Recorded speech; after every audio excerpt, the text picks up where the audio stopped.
Hey, Trayce. I'm sorry if people have asked you this before, but I'm curious, given your dad is a legend as an NBA player, what's your relationship with him? If you don't mind describing that. No, you're fine. I have a great relationship with my dad. He's taught me a lot of things on and off the court, but me and his relationship are great. Obviously, he played in this league for 16 seasons, and so he knows what he's talking about. He knows what he's doing. So having that to look at and in my corner like that, stuff of that nature is great.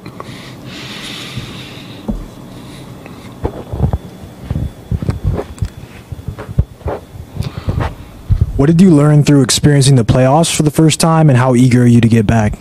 The playoffs is a different beast. It's a lot of fun. Both teams bring a lot of energy. It's different. It's a different style of basketball. Every possession matters. Every play matters, and we're eager to get back there. I know everyone's hungry. So, how do you just kind of look back at your last season, starting out of the rotation, back in by the playoffs, and just kind of what that taught you? It's always being ready. It's the same thing that happened my rookie season. I didn't play a lot to start the year, went to the G League, came back up, started some games. Draymond came back, was out of the rotation. Then at the end of the season, started again. And so at the end of the day, coach is going to just throw you in at any given moment. So you just always got to be ready and rely on your craft. Trayce, the spies say that you did some things over the summer to work on your skill set and conditioning and stuff. But how would you describe your work over the summer? I had a great summer. Reset, refocused. But yeah, conditioning was the main thing. And my exit meeting, me and coach talked about that. I ended the season probably around 265, so I was heavier. And now I'm probably back down to in between 245, 250. So just getting a lot of running. And yeah, so got to play above the rim, be ready to go. How did you do that? Just a lot of just skills, working on my game every day. Probably went 6 days a week, just focusing on basketball, focusing on skill, focusing on running, cardio, stuff of that nature. So, is the jump hook coming along? The jump hook is coming along. It's always been there, but she was a little rusty, so I had to dust her off. Trayce, how would you describe sort of what you've learned about Jimmy, what you know now that you didn't know before he became your teammate, and how impactful you expect his presence to be from the start as opposed to arriving mid-season? Yeah, I think Jimmy's a character, first and foremost, but he's someone that's always in your corner. He's a great vet. He's a great friend. But at the end of the day, I think he gets kind of that Draymond persona where if you're not on his team, you really don't know. It's kind of murky. But once he's in your locker room, he's connected and he's doing what he does. He's a great person to be around, and he's a great teammate. Trayce, does playing with all these old guys make you rethink how long you can play? Did you have an idea of how long your career will last, and now you're thinking maybe 40? Yeah, I'm going to take it 1 year at a time. But some of these guys, the stuff that they're doing at 35, 36, 37, 38 is unreal. So we just got to take it 1 year at a time, and hopefully I can play half as long as they do. Hey, Trayce. Back here. Obviously, it's Kevon Looney's not here anymore, and you guys were close and meant a lot to the Warriors. Can you talk about sort of how he helped you and how you guys are going to carry forward without him? Yeah, Loon, he was a great vet. He taught me a lot just about the system, defending, how to get stuff open, stuff of that nature. But at the end of the day, he's one of my friends. We went to Chapel together. He's the one that brought me into Chapel, and I'm going to miss him, and I hope he does really, really well with the Pelicans. And I know he's back reunited with JP, so that's good for him. Well, Trayce back here. You're talking about, you marvel at the fact that you got some teammates that are, still able to be very, very productive. Given that, though, do you feel that your window of opportunity is kind of closing because those guys are getting older, but then at the same time, maybe it's time for guys like you and Moses and assuming JK to develop into your own and kind of take over the team? Yeah, at the end of the day, it's still Steph Curry's team. Whatever we need to do to help Steph win, that's what we're going to do. Coach is always about winning. He's always about helping Steph because we know if Steph does what he does, the likelihood of winning is very, very high. And so we just got to continue to listen to what Coach says, and I think we'll be fine. I know you didn't play summer league. How are you feeling health-wise? How kind of was your summer with, how much were you able to play? Yeah. Start of the summer was a little slow because of my ankle. That's why I didn't play in the summer league. But I already felt really good during that summer league time. Managed to work out in Vegas, and I've been back on the court ever since. Feel like I had a good summer. I feel like I got stronger. Yeah, just excited for next year. Something during towards the last 10 games of the regular season. I mean, everybody's playing through, bumps and bruises, and we just had it checked out after the season and figured out it was best to stay off it for a little bit. Hence why I set out summer league. Quinten, Sam Gordon, San Francisco Chronicle. Good to see you. Just coming back into this season, what were some of your focal points? You mentioned getting stronger. What other things did you work on this summer? What did you focus on? Yeah, especially defensively, making an emphasis on not fouling, watching a lot of tape on myself and on other bigs, trying to be an effective defender, and then keep shooting the ball. I know that it was one of my stronger points last year, but don't shy away from it. Like, don't just focus on things that I want to improve on, but also keep working on that. Try to take that to a next level, shooting off movement, those type of things. So I feel like those are some of the bigger things I worked on. Quinten, at some point, Al Horford is expected to be here on the team, signed, official, all that. What can you learn from a big man like him, who's a great shooter, but also is a really good facilitator and running offense and passing? I think until anybody is really signed, I'm not allowed to comment on any new players signing.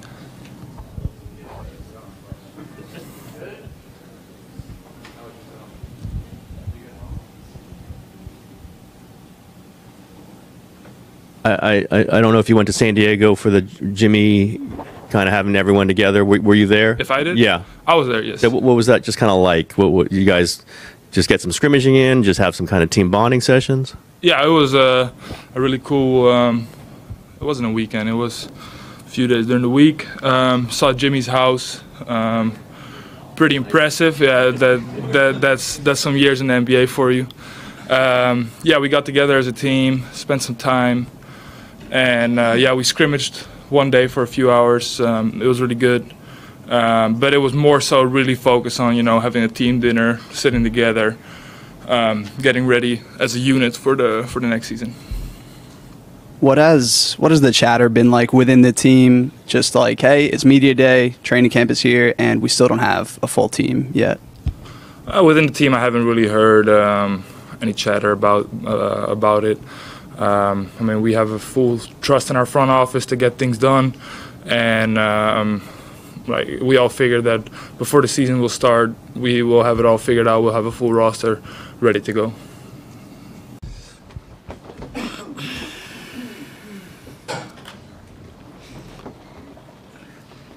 What'd your summer look like, and kind of what'd you focus on trying to improve on this summer? Just had a lot of fun, recovered, just tried to come back a better player than I was last year.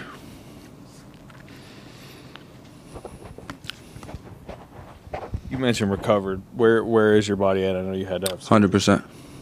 You had 2 surgeries? Yeah. Which one was kind of like longer recovery or tougher? They're about the same. They're a little bit different, but same recovery time. How long have you been full clearance? A couple weeks. When, I guess relatedly, when were you able to get back on the court after those surgeries? August 1st. What's the mindset like heading into this year, given all the uncertainty with the team right now? Just whatever I can do to help the team win. That's the main focus. Brandon, over here. How much fun did you have with the Valkyries this summer, and what do you think about just the way their season ended? A lot of fun. Obviously, the season ended heartbreak fashion, but a lot to look forward to these upcoming years. So it was a good, start in the right direction. Oh, I have one other. How many jerseys do you have? All of them. Like every single player? Mm-hmm. Very impressive.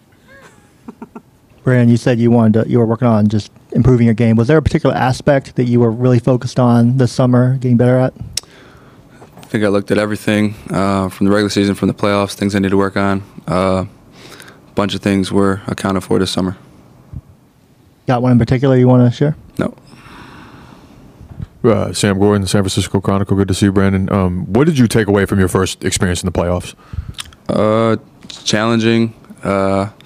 Teams are more focused on you than the regular season, but I think the takeaway from it is you really get to see what you really need to work on and what's exposed to your game. And so 12 games for me last year was really beneficial for this summer. Were you able to do conditioning stuff even though you weren't cleared for on-court? Mm-hmm. Brandon, how would you describe sort of what you've learned about playing with Steph? Now you're 2 years in now. How much better equipped are you to play alongside him? I mean, because he's a unique player, obviously. How difficult is that? What have you learned in that process? I think anything in life, the more you do it, the easier it becomes. So just getting, even more comfortable my third year playing with him, understanding, what he likes, what Jimmy likes, all those things. And you mentioned Jimmy. Obviously, last year you guys got him in the middle of the chase. To have him from the start of training camp, in what ways will that change and help you guys? Yeah, I think there's just great optimism of, what we were able to do post All-Star break. Having relatively the same group of guys, seeing what we can do for a full season. Brandon, back to the Valkyries. You guys get good fan support, but it seemed to be a different type of energy when the Valkyries were playing. Did you notice that, and what did you think of the atmosphere? Yeah, different environment for sure, different group of fans, definitely louder than our games. For sure. It was cool to see him sell out all home games. But I was just happy to be a part of it as a fan. Did the injuries, did you feel like they impacted your play at all let's just say in the playoffs? Yes. In which ways? I mean, just not being able to feel like yourself, honestly, but never going to use that as an excuse for a good or bad reason. With shooting wrist? Yeah. Is that specifically on the shot? Do you feel like it impacted? Mm-hmm.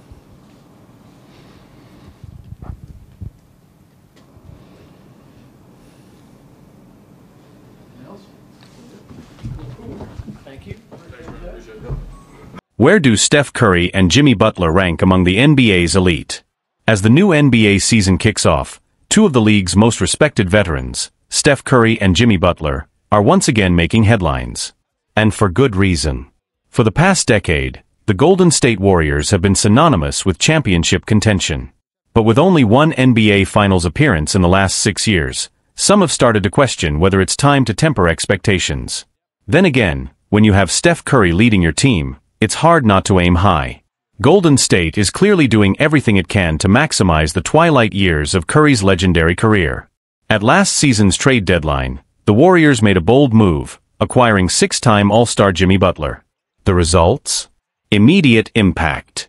The duo clicked right away, helping the team to a 22-5 regular season record together, and showing that this new partnership could be something special. Still among the league's best. Even in their mid to late 30s, Curry and Butler are proving that age is just a number. In ESPN's Top 100 NBA Players ranking for the 2025-26 season, both stars earned well-deserved spots among the top 20. Curry, now 37, was ranked No. 7 overall, down just one spot from last year. He continues to be one of the most dominant and impactful players in the game, averaging 24.5 points, 4.4 rebounds, and 6.0 assists per game last season. And his value to the Warriors? Undeniable. Golden State outscored opponents by 299 points when Curry was on the floor, the best mark on the team.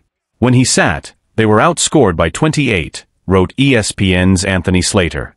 Curry isn't just playing well, he's still the engine that drives the entire Warriors machine. Butler, now 36, came in at No. 18 on ESPN's list. After a rocky exit from Miami, he seems to have found new life, and the perfect fit, in Golden State.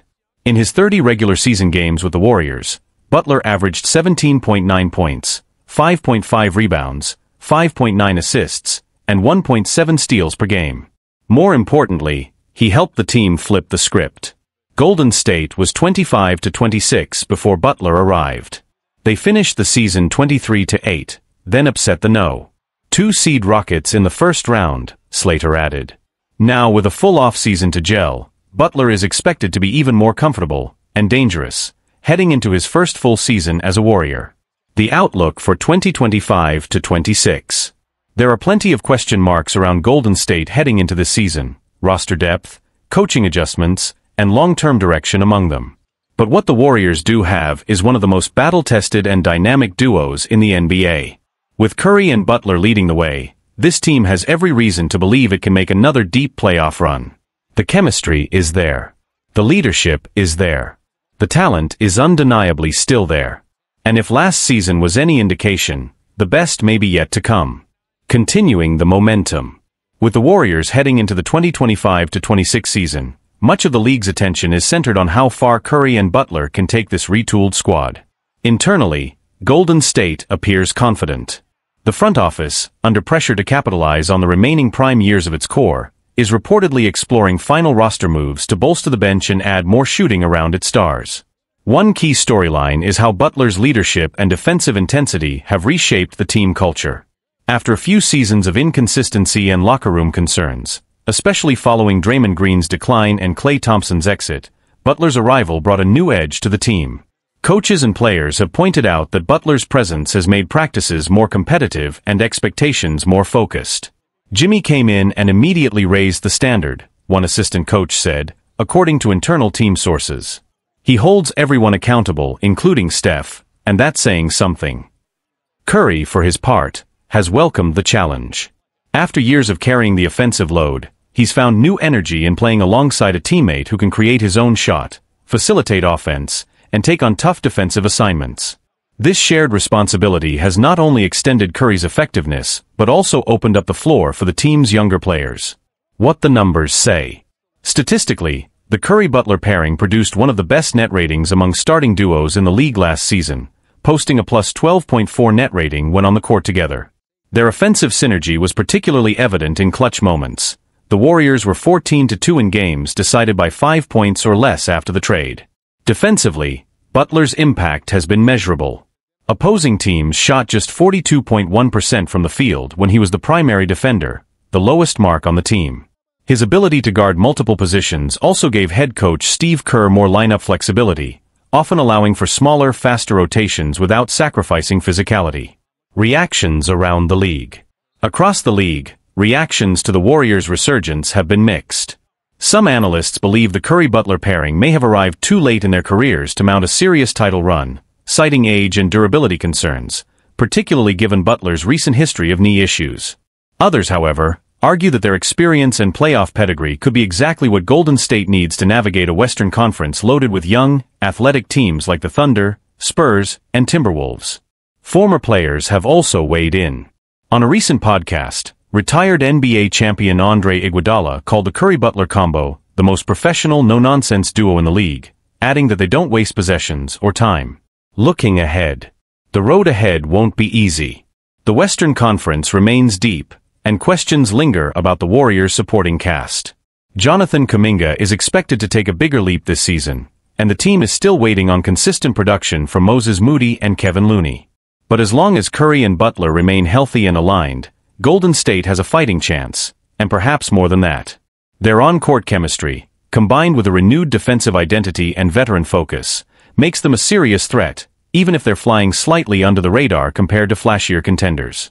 This season may not be about returning to dynasty form, but it very well could be about redefining what winning looks like in the final chapters of two storied careers.